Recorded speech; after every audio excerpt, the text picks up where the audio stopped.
আচ্ছা ভাই, এই বাংলা কোন সাল চলছে? বাংলা নববর্ষ চলছে। কোন সাল?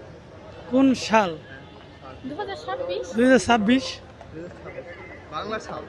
ভাই বাংলা সালকে আজকাল কি মনে রাখা যায় নাকি? আমরা তো ভাই উঠতে বসতে ভাই আমরা অভ্যস্ত মনে করি আমরা ইংলিশে।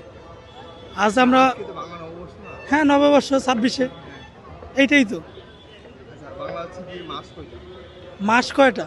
ভাই আমি যদি বলি 25টা, আপনি কি এটাই মনে করবেন যে 25টাই? তাহলে আপনি তো জানেন, তাহলে আমাকে কেন জিজ্ঞাসা করছেন? মানে এটা কি কি? আমরা বাঙালি ভাই জানি 12 মাসে যেটা হয় আমাদের নববর্ষ, 12 মাস পর আমাদের একবারই আসে নববর্ষ। কি কি মাসগুলো কি? মাসগুলো আচ্ছা আমি আপনাকে বলতেছি। আচ্ছা উনি বলো। আচ্ছা তুমি বলো। না বলো বলো। আচ্ছা ঋতুগুলো কি? বাংলাদেশের 6 ঋতু, হ্যাঁ, কি? ঠিক আছে? গ্রীষ্ম, বর্ষা, শরৎ, হেমন্তকাল ও শীত ও বসন্তকাল, এটা নিয়ে আমাদের বাংলাদেশের 6 ঋতু। আচ্ছা মাসগুলো কি কি আপত্তি করে? চৈত্র, বৈশাখ, জ্যৈষ্ঠ, আষাঢ়, শ্রাবণ, ভাদ্র, আশ্বিন, কার্তিক, অর্গান, পৌষ, মাঘ, ফাল্গুন। এটাই তো। Thank you.